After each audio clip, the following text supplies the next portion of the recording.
What's up, True Feelings family? Let's get into Drew and Janet. So Janet, she's sitting there with her brother who works with her and her other assistant at her nice little her little club that she's trying to show off is what it looked like.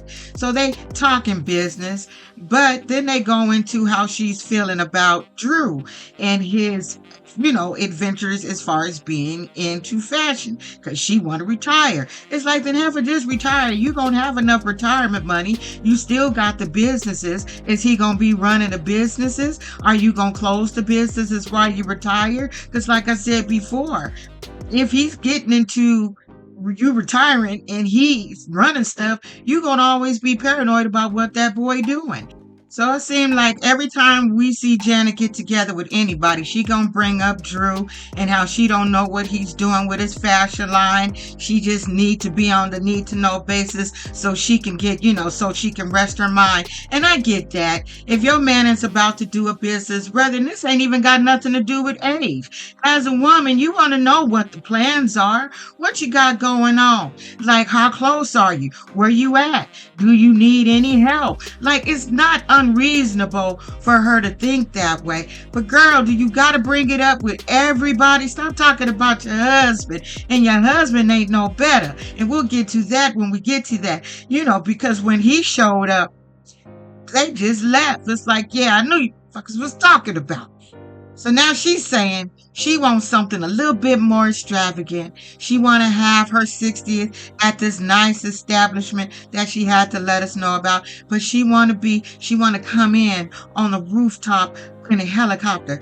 Girl, have you been seeing what's been going on with helicopters lately? They've been falling out the sky and crashing. You sure you want to do that? So all Drew see is dollar signs. That's all he see. So he said, what you doing tonight? She's like, well, I'm having an event here, hoping you're going to be here for the event. He said, well, I want to go hang out with my boys. So all of a sudden, Insecurity started showing. With the boys, she concerned because all of the boys that he's going to hang with, only one is married. And as a married woman, I get that. You really don't want your husband hanging out with a whole bunch of single men. You want him to be around with people that's married. I get all that. But her biggest issue, in my opinion, is she's still feeling some kind of way because he cheated. Had he not cheated, maybe she wouldn't feel insecure. Like, dude, you started that insecurity in her. So now she telling him he need to be back and done with his little adventures with his friends by 11 o'clock. 11:01 gonna be a problem. I said, ma'am, are you trying to be the wife or are you trying to be his mama? You just sat there and gave that boy a whole ass curfew. It's like, nah, boo, you're not going to sit there and give me a curfew. I'm over 20. I'm in my 30s. Like, dude, you don't let her do you that way because she insecure. Don't let her do you that way. But I got something to say with this next scene, sir, about you. So we see him walk in with this satin shirt on, looking like Mr. Nipples. The shirt looked too tight. I swear if he go in there and take a boo-boo and try to wipe his behind, that little thing is going to bust on the seams on his arms. And then his little friend said, hey, you looking healthy. But he was looking at your nipples. Not in a good way. He was thinking, yeah, you look a little funny in that satin shirt. Satin, certain fabrics, it ain't for everybody. It made him look like he really had big titties and some nipples. That's what it looked like in that shirt, sir. That shirt is not for you, Mr. Nipples. Now, I wish I could show you everybody's expression because he came in looking Hollywood. Everybody else came in there with their titties, kind of looking casual. Look how a boy look at him like, dude, you look like you got titties. That's what he's thinking. Mr. Nipples, don't ever do that. Don't ever wear that shirt again. You supposed to be wanting to be a fashion designer. That you should know better. If you a fashion designer, baby, you should know better. And just how I felt about her, I'm feeling about him. I think that it was very inappropriate for him to talk about what they do in the bedroom, how much she like it, how much she don't like it, and her scheduling. I think that was inappropriate. I think you guys do too much talking to your friends. Like, I totally understand getting around your friends and, have a little conversation, but some conversations shouldn't be had, because I'm pretty sure if she heard you tell them about what goes on in your bedroom, how she I think she would have a problem with it because that's nobody's business, sir. It's absolutely nobody's business. So then they start bringing up his business and what he's got going on, and being that she has the status in Atlanta that she has, he don't want to ask for help because he don't want to look like trophy husband. Like, they looking at him like, dude, we don't know what no damn trophy husband. You ain't no damn trophy husband. This is Atlanta. You think anybody give a shit? Like, seriously, y'all. They in Atlanta. You think anybody give a shit about him being come on now. It's Atlanta. So he said he don't want to ask for no help. You know, he kind of want to do things on his own. But I get that, sir. But at the end of the day, you and her are one. You got to stop giving a shit about what anybody think about what's going on, how you moving, how you getting it. Because at the end of the day, as a married couple, you're getting it together. It's not you just getting it. You're getting it together. And she should be old enough to be telling you this shit, sir. She and I is both turning 60. She should be able to tell you this. You're getting it together. You know, in hell, if my husband need my help, he gonna ask me. If I need his, you know, and it ain't got nothing to do with age. It has everything to do with you guys are now one. Okay? You are one. She's your helpmate. You're her helpmate. Stop worrying about what people think. Don't nobody give a shit about you being the trophy husband anyway. The only thing being the trophy right now is them nipples through that damn shirt. Now let's move on to questionable Kid and Jay. Here's the problem I have with Kid and Jay. They're social media influencers.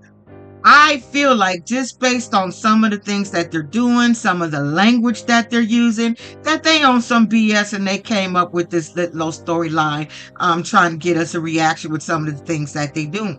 So anyway, they go, it starts off with him going to the car dealership to meet one of his friends that he admired, who was in the Navy. Like I said, I think that boy was in the military at one point. Because, you know, Hawaii's got a lot of military and they like them Filipinos. They just like them.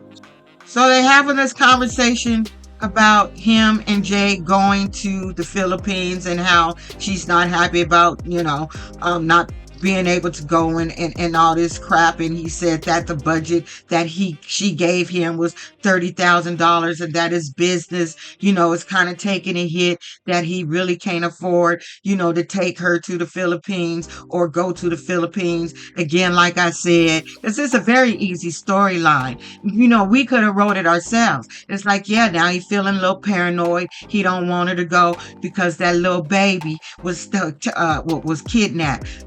I looked at the picture of the baby. Now, you know I can't show no pictures of that child. That child ain't yours. I'm looking at that little witchy poo nose of yours. That baby ain't your baby. That baby got a full Filipino nose, full Filipino place. That baby ain't yours. I think you got scammed so you could pay for some shit. Like, that didn't seem odd. Come on now. She left. Come on. That baby wasn't your baby. That baby don't look like you. So I think you could stop going off this little bullshit. That baby don't look like you. As far as we know, that's one of his kids that baby don't look like you. And you know, again, like I say, he say some little asshole stuff. Like, she should be grateful for what I've given her. I've given her a house. I've given her everything. She don't need no money. She don't need nothing like that. That's what he's trying to say. She don't need nothing. Be grateful for what I'm giving you. I'm taking care of you. You shouldn't want more than what the hell I'm giving you. You shouldn't want to, you know, just like, you know, just be grateful. He knows that the language he's using is going to make us say something about his ass. So he get to the house. She got all the kids, romper room. She love that shit. You know she love that shit. They love that. They love it. So he tell her, you know, let's go out to dinner. He done made plans. He done got a babysitter and everything for her. So apparently they can do a whole lot because he could just pop up with a babysitter. So he got a babysitter for her and he take her out to dinner. So when they get to the dinner, he sit there and he apologized for the conversation that he had with her the night prior. And, you know, he said that, you know, he don't have no family. So he don't understand what it's like, really what it sound like. If he don't have no family, he don't give a shit about her being around her family. That's not his, like, that's not coming. This is his family. So he's not really understanding her need to go back to her family. That's how they trying to make this damn come off. Okay? So she still want to know, okay, this is a bunch of bumping the gums. Are we going? Do I get to go or not? What's happening? Because you're apologizing? Because he's like, nah, you know, money, like, it's still tight. She says, well, I feel like you scam me, man. I feel like you scam me and you just said whatever, just, you know, once you got me pregnant and married, you just because you promised me that I could see my family. It's like, no, I didn't scam you, but I did lie. Now, sir, you had to know that was going to piss us off. You know, we listening to everything. You had to know. Like I say, some of the language, I'm questioning. I'm just picking their shit apart. I really don't really give about them because I feel like they playing in our face. So then he come up with this plan, and I knew he was going to come up with this plan. It's like, okay, why can't, and you just going to bring one, you can't bring the daddy or a sister or something, but he just going to fly the mama in. Let your mama come over here for a few weeks so she can hang out with you. Maybe that'll help a little bit. That way you can have a little bonding, get a little break, and speak a little language with your mom and all. So of course she said, that's not what I want, but that's what I'll take. You know, you the husband, you the dad, you the man, you make the decisions. Showing that she gonna be submissive. She gonna do whatever I say do. That's what my little Filipino wife was all about. She gonna do what I say do because I'm the one with the funds. But she said don't matter anyway. She gonna find her ass way to get to them damn. So then they done with the dinner. Now we at the house. He working. The kids she got the kids. She want to call her mama to let her to find out if she gonna come. So she's like, you don't let me. I need to make a phone call to call my mom. I need you to watch the kids. Now, sir, you was very aware that we would get pissed off with you being the father of these kids saying you're not a babysitter. Okay, really? You're not a babysitter. You the daddy. So daddy the kids. Like you wanted these 3 kids. And then you sit there and say that the baby poo-pooed. You couldn't change that baby. You let that baby sit and shit while she was on the phone. Like, apparently that is that girl's role. He probably ain't never changed not one diaper. I guarantee you he ain't changed one diaper. That is her shit. You take care of the kids. I make the money. I do the providing. You do everything else. And that's what she signed up for.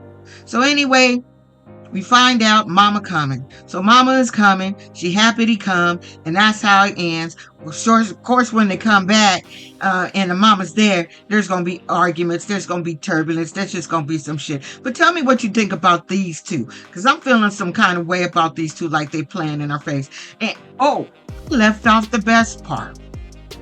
So during this dinner, and this is the shit I have to look at. This is what the shit that came. So, we had the whole passport bro thing. So during their little argument or their little conversation, the dinner, she said it. Oh, you're not the best passport bro. You guys came up with that shit together. Why would she say that? Because you started the show with that. That was one of my pictures that I had of you showing passport bro and what it mean. You guys going over there to the oceans and shit getting ocean chicks. Okay? So stop playing with us. Why would she say that? Anyway, that's it. That's all. I'll see y'all with something else later on. Oh, you guys know the 1,000-pound roomies are back. Nisha and Jazz. So I'm definitely going to be doing Nisha and Jazz. I gotta watch them. I'm gonna watch them tomorrow. This is my week where I have Friday off. So I'll see you guys on Friday. Trying to get through this heat, y'all. I was supposed to show up yesterday, but I ended up working till like 6:30. Just doing some shit that anyway. Y'all need to hear all that. Don't be an asshole, y'all. Thanks for showing up when I show up.